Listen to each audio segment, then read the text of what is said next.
berbicara kebahagiaan dan penderitaan, itu bisa berjalan bersama-sama menjadi jejak-jejak kesaksian iman, penyertaan Tuhan yang ajaib. Pandangan dasar secara umum bicara kebahagiaan, orang akan berkata begini, kamu happy ya? Ya, karena semuanya serba oke, finance oke, bicara materi kekayaan oke dah. Bicara jabatan kedudukan, ya panjang, aku punya prospek ke depan. Falsafah umum akan berkata, wah, ini kebahagiaan. Falsafah umum berbicara penderitaan. Kebalikannya, saudara. Tuhan berat, ini Tuhan. Minus semuanya. Minus finance, bicara kecukupan hidup aja minus. Jabatan kedudukan minus. Itu falsafah umum berbicara mengenai penderitaan minus segala-galanya. Mari kita melihat waktu Alkitab berkata, berbahagialah kamu yang miskin di hadapan Allah. Konsep kebahagiaan apa yang Alkitab katakan? Ternyata itu kebahagiaan hidupmu yang selalu bersama Allah. Berjalan bersama Allah. Kerajaan sorga, kerajaan Allah ada di dalammu. Itu kebahagiaan yang gak bisa dicuri. Kebahagiaan yang tidak ditentukan oleh situasi kondisi. Karena senantiasa bersama Allah. Ada sukacita Injil keselamatan Kristus di dalam hidupmu. Ada kebenaran yang memerdekakan hidupmu dari tekanan kehidupan. Ya, Tuhan senantiasa ada jalan. Senantiasa ada solusi-solusi kebenaran membuat arti hidup semakin berkualitas. Inilah kemerdekaan dari tekanan hidup yang sebenarnya. Situasi apapun keadaannya.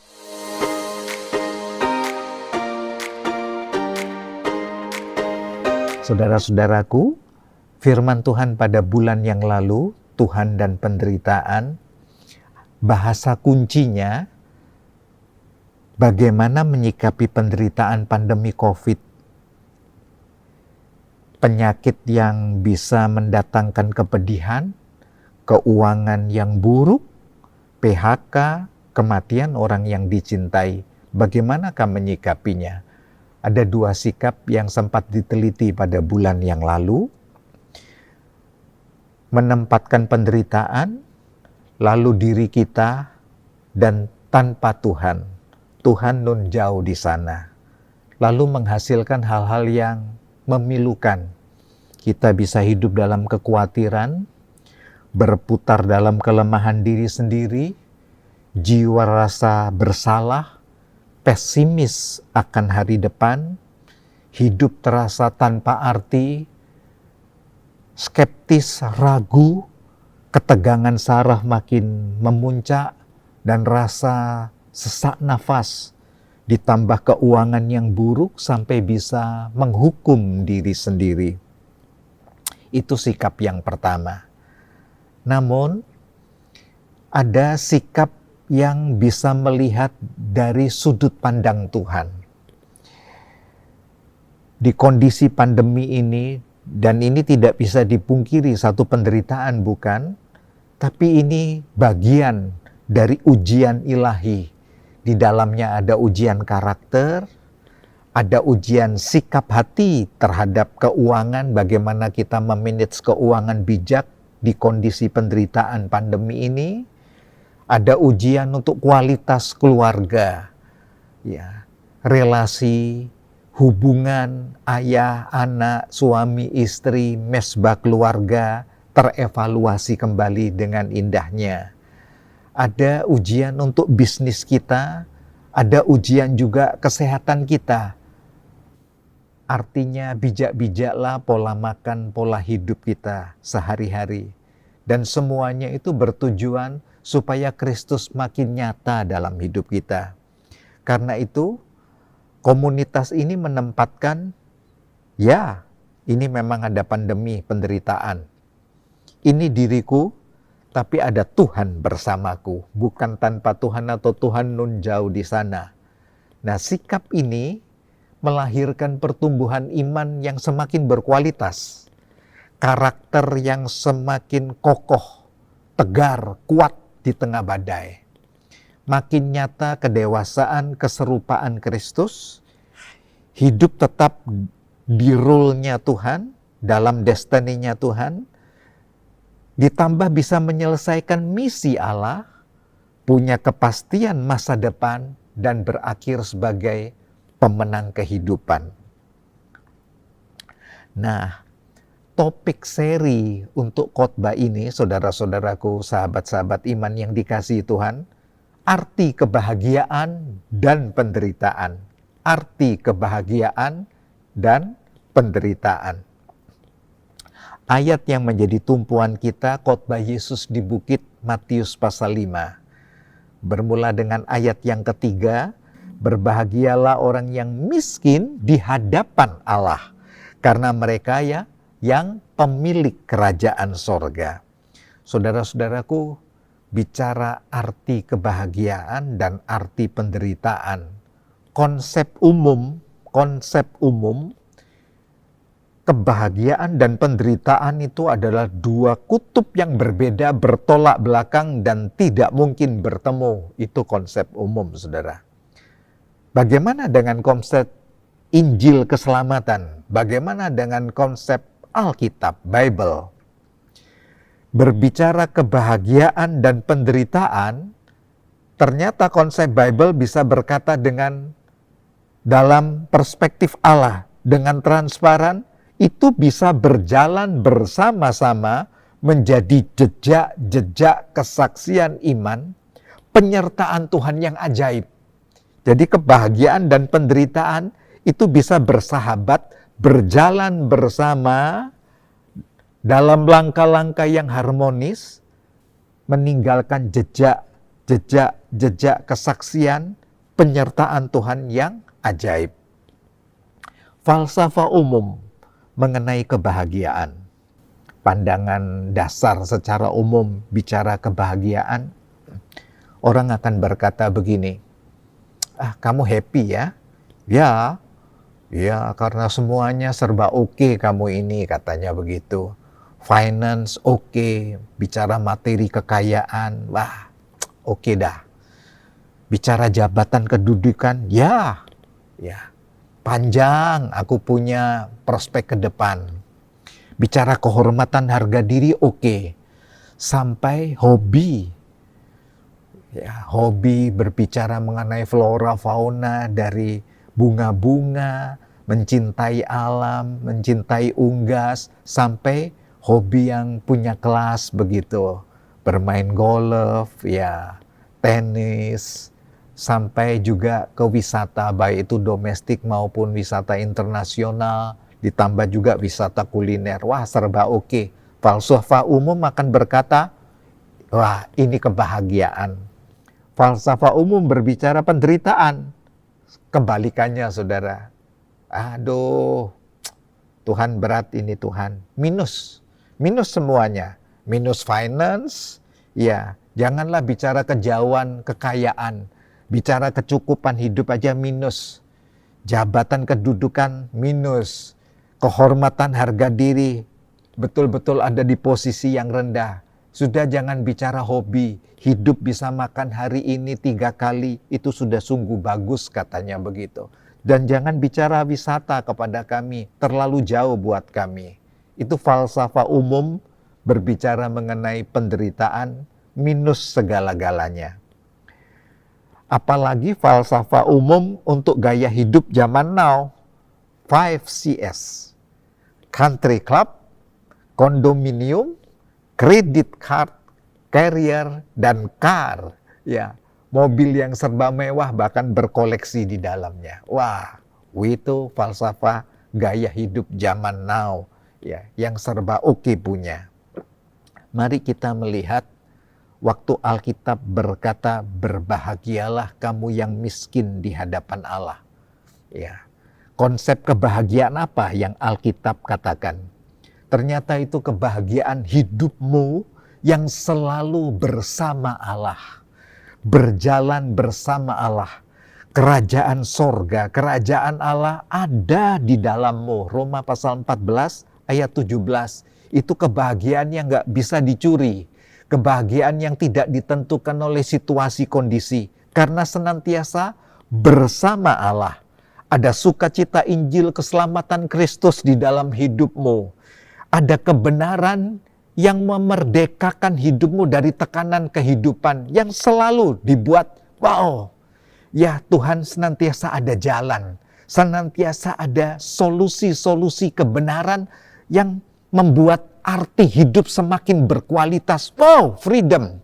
Inilah kemerdekaan dari tekanan hidup yang sebenarnya. Situasi apapun keadaannya. Ditambah lagi damai sorga yang memelihara hatimu dan pikiranmu. Itu yang dikatakan Alkitab konsep kebahagiaan. Raja Daud dalam Mazmur pasal 1 ayat 1 sampai yang ke-6 berbicara konsep ini. Kebahagiaan hidupmu bersama Allah, Anda seperti pohon yang ditanam di tepi aliran air.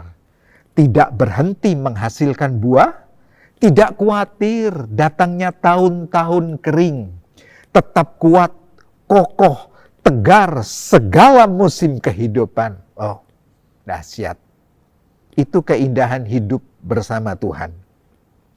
Karena itu, berbicara mengenai khotbah di bukit, khotbah kebahagiaan itu, Matius pasal 5 dimulai ayat yang ketiga, mari kita teliti bersama. Ternyata bahagia dan penderitaan itu bisa berjalan bersama mengukir jejak-jejak iman yang berarti, berkualitas. Baik bagi diri kita, baik menjadi kesaksian buat anak-anak kita atau komunitas kita. Berbahagialah orang yang miskin di hadapan Allah. Miskin di hadapan Allah. Karena merekalah yang empunya kerajaan sorga.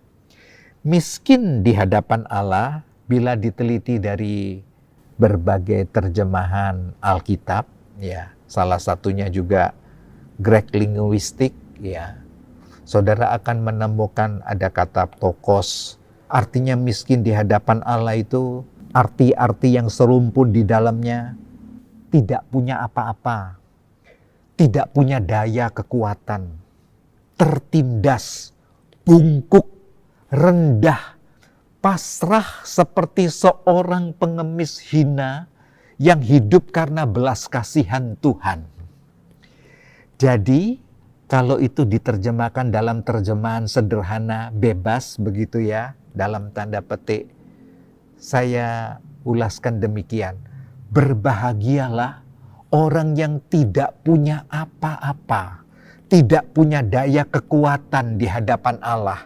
Orang yang tertindas, bungkuk, rendah, pasrah seperti seorang pengemis hina karena hanya hidup belas kasihan Tuhan aku hidup.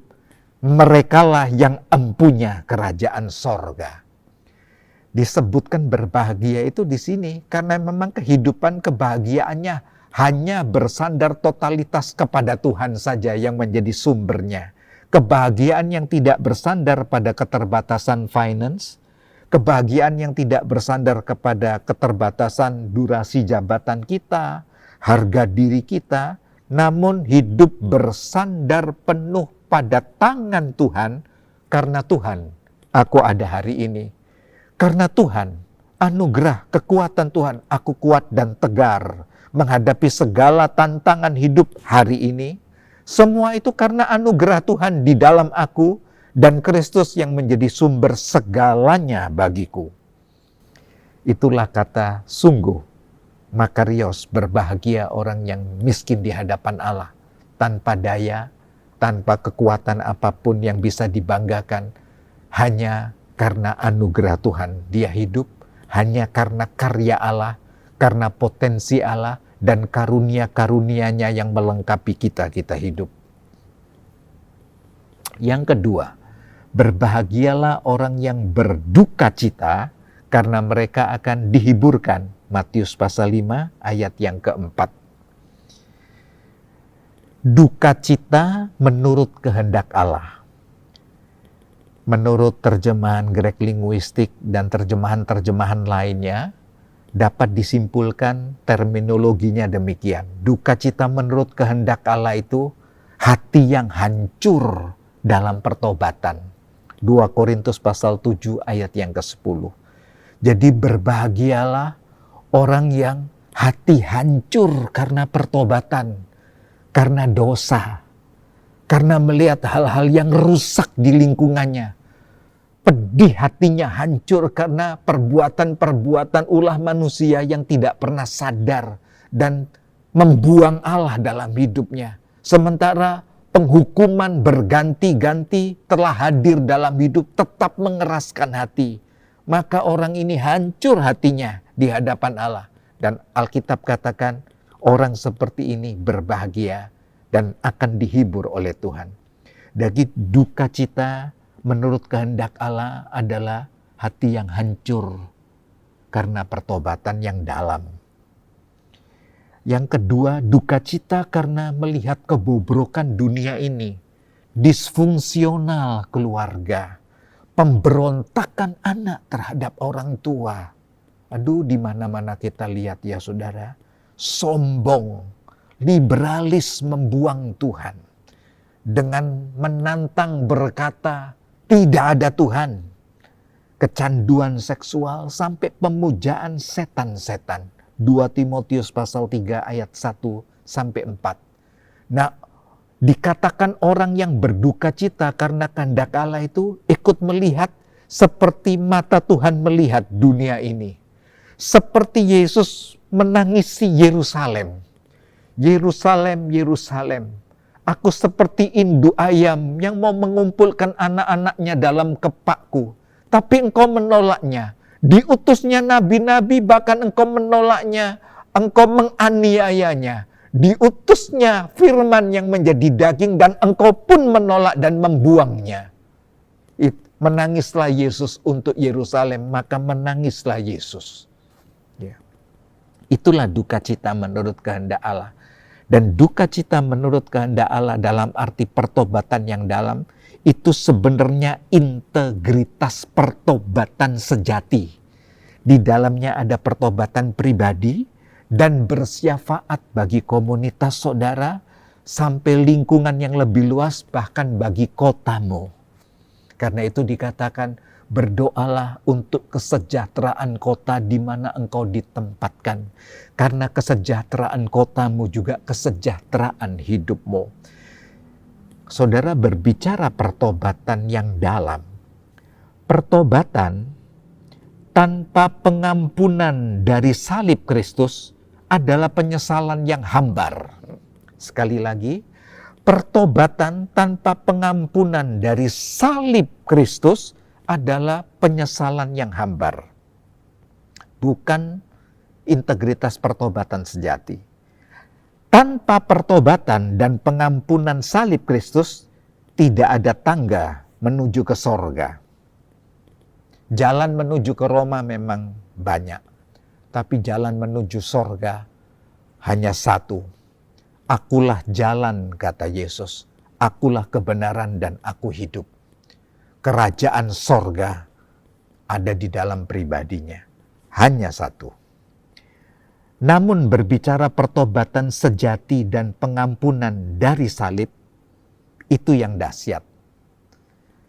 Itu akan menghapus kutuk dosa masa lalu dan membuka gerbang sukacita sorga hari ini untuk hidup saudara. Jadi betapa dahsyatnya khotbah Yesus di bukit ini. Berbahagialah orang yang punya pertobatan yang begitu dalam. Baik bagi pribadinya, bagi komunitasnya.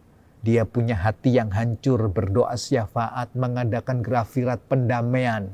Supaya salib Kristus, pengorbanan dan kuasa kasih Kristus hadir dan mengalir atas komunitas, bahkan atas kota. Yang ketiga, Matius pasal 5 ayat yang kelima. Ternyata ini resep-resep kebahagiaan dan kita bisa temukan kebahagiaan bisa berjalan bersama penderitaan. Berbahagialah orang yang lemah lembut karena mereka akan memiliki bumi. Lemah lembut ini untuk karakter ya saudara, bukan dialek, bukan budaya, ya satu etnis tertentu begitu, tapi ini satu karakter ilahi. Dalam Grek linguistik, terjemahan-terjemahan Alkitab lainnya, kalau diteliti, ditemukan terminologinya untuk lemah lembut itu. Orang ini lemah lembut di hadapan Allah, kategori orang yang lembut hatinya, artinya orang yang tunduk, yang patuh di bawah kendali Roh Allah. Itu kriteria lemah lembut. Jadi punya kepatuhan, punya submission yang baik, di bawah kendali oleh Roh Allah.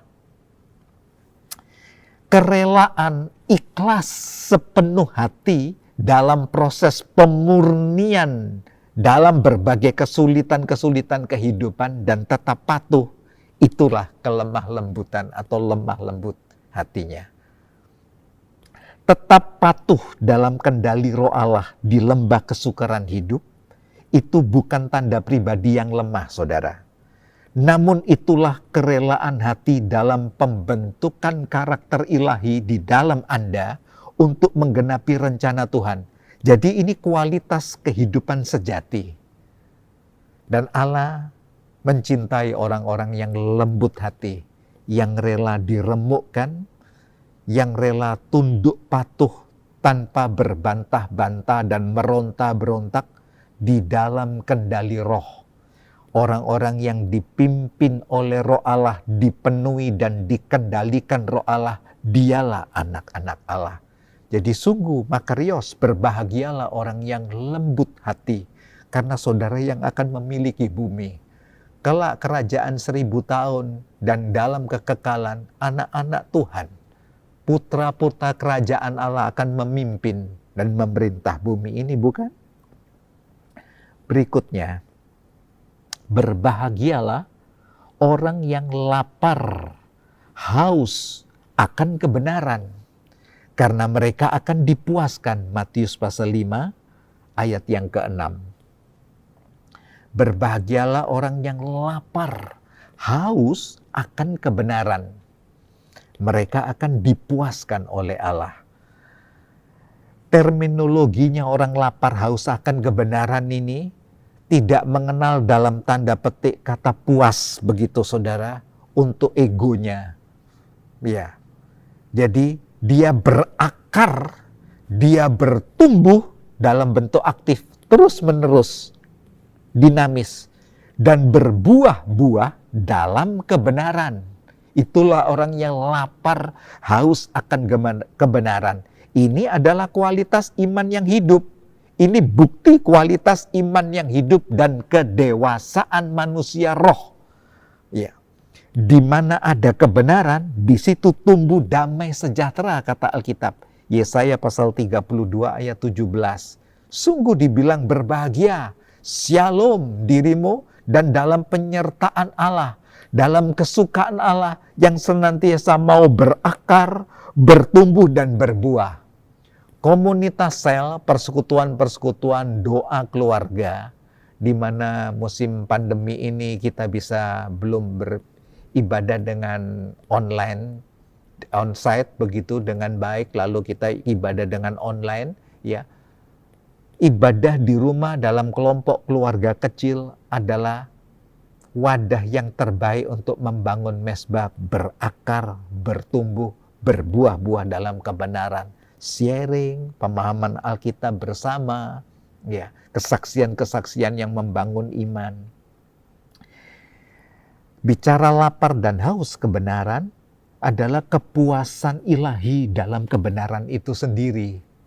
Jadi kepuasanku Tuhan, kepuasan batinku, di mana Roh Allah yang bertahta di dalam aku, memang aku mencintai kebenaran.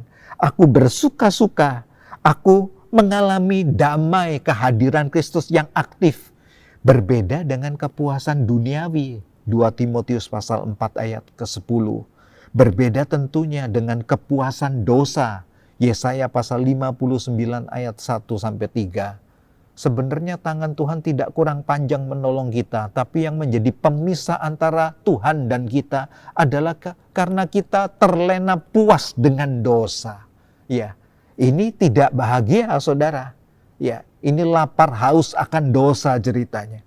Kepuasan termasuk diri sendiri. Itu Alkitab katakan itu juga bukan kebahagiaan. Orang-orang hedonis, ya, nikmat untuk diri sendiri. Wahyu pasal 3 ayat 17 katakan, apakah dirimu merasa semuanya itu sorga di bumi? Sorga telah pindah di dalam hidupmu? Bukankah dirimu sebenarnya itu bukan kesukaan Allah, anakku? Itu kebutaan rohani, kata Alkitab. Itu sebenarnya melarat dan telanjang tanpa kemuliaan di hadapan Allah. Jadi kebahagiaan adalah lapar haus akan kebenaran, bukan lapar haus akan dunia, bukan lapar haus akan dosa, atau lapar haus untuk mentuhankan, memberhalakan diri sendiri. Kebahagiaan berikutnya Matius pasal 5 ayat yang ke-7. Berbahagialah orang yang murah hatinya, karena mereka akan beroleh kemurahan. Murah hatinya karena mereka akan beroleh kemurahan. Terminologi dari kata murah hati ini, elemones, itu orang yang punya belas kasihan ilahi dan kedermawanan. Jadi berbahagialah orang yang punya hati welas asih, berbelas kasihan ilahi, punya sentuhan kasih, kedermawanan. Saudara, berbicara kemurahan hati bukan tergantung karena finance, kekayaan, materi. Itu bersumber dari hati. Orang sederhana pun bisa punya kemurahan hati. Pak, bagaimana mungkin sederhana kami bisa bermurah hati? Tidak sulit. Orang sederhana bisa bermurah hati. Saudara bisa berbagi satu piring atau setengah piringmu untuk makan sesamamu. Itu memang murah hati. Tidak perlu menunggu kaya baru bisa berkorban. Tidak perlu menunggu berlimpah-limpah tabungan deposit kita, investasi kita, baru kita bisa menabur. Orang murah hati tidak tergantung itu. Memang hatinya punya belas kasihan ilahi. Kalau saudara memperhatikan misi-misi belas kasihan yang ada di pedalaman-pedalaman, ya, sampai di daerah perkampungan-perkampungan, daerah-daerah minus, orang-orang kusta dan seterusnya begitu ya di India. Lalu ada tangan-tangan yang terulur menyuapi mereka, orang-orang yang kusta, membebat luka-luka mereka.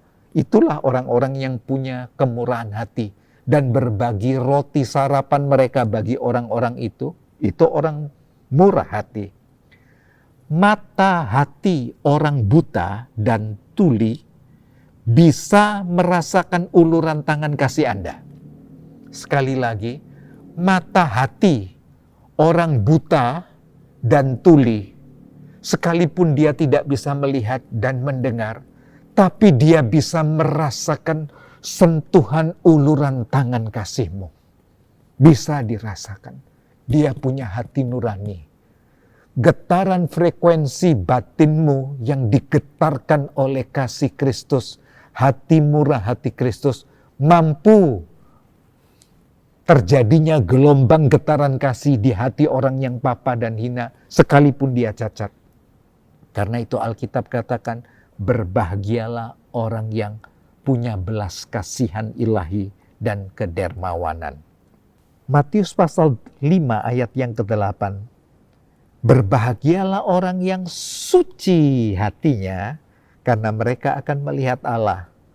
Berbicara kata suci itu kita rasanya alergi ya saudara. Langsung rasanya gatal-gatal sekujur tubuh kita dan tidak nyaman buat batin kita. Sebenarnya itu bukan beban, tapi itu kesukaan. Ya. Itu satu kebaikan Tuhan atas hidup kita.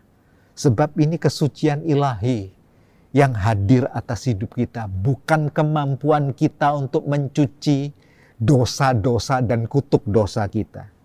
Tapi hadirnya kasih dan kesucian kebenaran Kristus yang memandikan kita, membersihkan kita dengan firman dan rohnya, dengan kuasa pengorbanan salibnya. Karena itu terminologi suci hati, ada beberapa kata yang dipakai di Greek linguistik itu, ada kata kataros, haginos, ya eilikrines begitu. Suci hati itu bersih, jernih, murni, pure, tanpa campuran. Moralitas ilahi, pikiran, emosi, sikap batin, perilaku, 2 Timotius pasal 1 ayat yang ketiga, Filipi pasal 4 ayat ke-8, Filipi pasal 1 ayat 10, berbicara pikiran, emosi, sikap batin, perilaku yang ada di dalam moralitas ilahi. Jadi itu seperti pakaian, benang kirmisi atau anyaman benang kirmisi yang begitu merah pekat, direndam, dijemur tetap merah. Begitu ya saudara. Dan Alkitab kan katakan ini, sekalipun dosamu merah seperti itu, tidak mampu dicuci oleh apapun dari dunia ini, tapi darahku mencuci itu dan membersihkan nyawaku, pengorbananku, kata Yesus, mampu sucikan itu dan putih seperti salju, kata Alkitab. Betapa dahsyatnya. Jadi itu bicara mengenai Allah, bicara mengenai kasih Kristus yang mencuci kita bersih dan menempatkan moralitas ilahi, etika ilahi, karakter ilahi di dalam saudara. Pikiran-pikiran ilahi, itu keindahan hidup dilahirkan baru, disucikan menjadi manusia baru. Karena itu Alkitab bicara, jagalah hatimu dalam pagar kebenaran. Hiduplah di dalamnya, renungkanlah, hidupilah firman, karakter Yesus, teladan pelayanannya Kristus, pengorbanan, ketaatannya hingga kematiannya di salib, serta berjalanlah dalam spirit kebangkitannya. Dan rindukanlah kedatangan Yesus kembali untuk menjemput saudara sebagai kekasih-kekasihnya, bukan? Sebagai biji mata kesayangannya, bukan? Sebagai mempelainya, kata Alkitab. Maka saudara akan lihat terpancarlah kehidupan Kristus, aura ilahi, terpancarlah aura Kristus di dalam hidup saudara. Kristus dimuliakan di dalam tubuhku, hidupku maupun oleh matiku. Filipi pasal 1 ayat 20. Rasul Paulus berbicara seperti ini. Sungguh, karena hidupnya menjaga hati dalam pikiran kebenaran, emosinya, perilakunya, keteladanan Kristus, bernafas di sana hari-harinya, terpancar. Akhirnya Paulus sebelum kematian mendeklarasikan, terima kasih, sungguh kemuliaan bagi Tuhan. Kristus dimuliakan di dalam tubuhku, hidupku, maupun matiku. Dahsyat. Jadi hidup dalam kesucian hati adalah hidup yang aktif terkoneksi dengan Kristus. Dalam gelombang yang sama bernafas dalam firman, saudara. Berbahagialah yang terakhir orang yang membawa damai. Satu lagi, karena mereka akan disebut anak-anak Allah. Matius pasal 5 ayat yang ke-9. Berbahagialah orang yang membawa Injil kerajaan Allah ini. Adalah Injil keselamatan ilahi, membawa damai, shalom Kristus.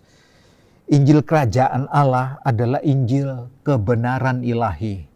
Injil kerajaan Allah adalah Injil pendamaian ilahi, memperdamaikan manusia yang dibawa kutuk dosa, yang terputus hubungan dengan Allah, didamaikan melalui salib Kristus. Injil pendamaian, grafirat ilahi. Injil kerajaan Allah adalah Injil kemerdekaan ilahi, Injil yang membebaskan, melepaskan, freedom, saudara. Satu kesukaan Allah dalam kemerdekaan yang sejati. Injil kerajaan Allah adalah Injil pengampunan ilahi. Benar-benar Allah melupakan, menutup segala masa lalu kita bersama dosa-dosanya, lembaran hidup baru, destiny baru, visi baru, mata hati yang baru, betul-betul diberi roh yang baru, diciptakan baru. Dan Injil kerajaan Allah adalah Injil kehidupan ilahi sendiri di dalam saudara. Karena itu Rasul Paulus bicara kita seperti Injil yang terbuka, yang bisa dibaca oleh setiap orang karena kehidupan Kristus ada di dalam saudara. Jadi Injil kerajaan Allah bukan Injil perdebatan. Injil kerajaan Allah bukan Injil pertengkaran. Injil kerajaan Allah bukan Injil pembenaran diri sendiri. Bukan. Tapi Injil kebenaran ilahi, pendamaian, kemerdekaan ilahi, pengampunan dan kehidupan ilahi sendiri atas kita. Yang terakhir, Berbahagialah orang yang dianiaya oleh sebab kebenaran, karena merekalah yang empunya kerajaan sorga. Pasal 5 ayat yang ke-10. Itulah kebahagiaan bisa berjalan dengan penderitaan bersama-sama karena Kristus, karena anugerah Kristus. Berbahagialah orang yang dianiaya oleh sebab kebenaran. Terminologi dari dianiaya oleh sebab kebenaran dalam Greek linguistik itu diperlakukan sewenang-wenang. Orang yang diperlakukan tidak manusiawi karena kebenaran. Kasar, dibengisi, difitnahkan segala yang jahat, hingga disiksa secara fisik, emosi, sampai ke batinnya. Dan Alkitab katakan, kebahagiaan orang yang dianiaya oleh sebab kebenaran Injil Kristus. Kita tidak paham sejauh mana kemurnian iman, kedalaman kasih kita pada salib, keteguhan pengharapan akan kemuliaan Allah, sampai kita bertemu dengan penderitaan karena kebenaran Injil Kristus. Sekali lagi, kita tidak paham sejauh mana kemurnian iman kita, kedalaman kasih kita pada salib, keteguhan pengharapan akan kemuliaan, sampai kita bertemu dengan penderitaan karena kebenaran Injil Kristus. Dan ujian-ujian untuk penderitaan ini sebenarnya adalah kehormatan, kemuliaan, bukan beban kehidupan. Karena itu Paulus memberikan teladan adalah kehormatan bagiku, dipandang layak menderita bagi Injil. Bukan karena salib Kristus kurang pengorbanannya, saudara. Tapi dipandang layak aku bisa menjadi saluran berkat karena Injil dan kekinian begitu. Hidup di masa yang kini, di zaman yang berbeda ini tetap bisa menjadi Injil yang terbuka, yang menjadi kesaksian. Saudara-saudara, Tuhan mencintai saudara. Sungguh kebahagiaan ada di dalam proses-proses penderitaan. Tetaplah damai di dalam Kristus. Amin.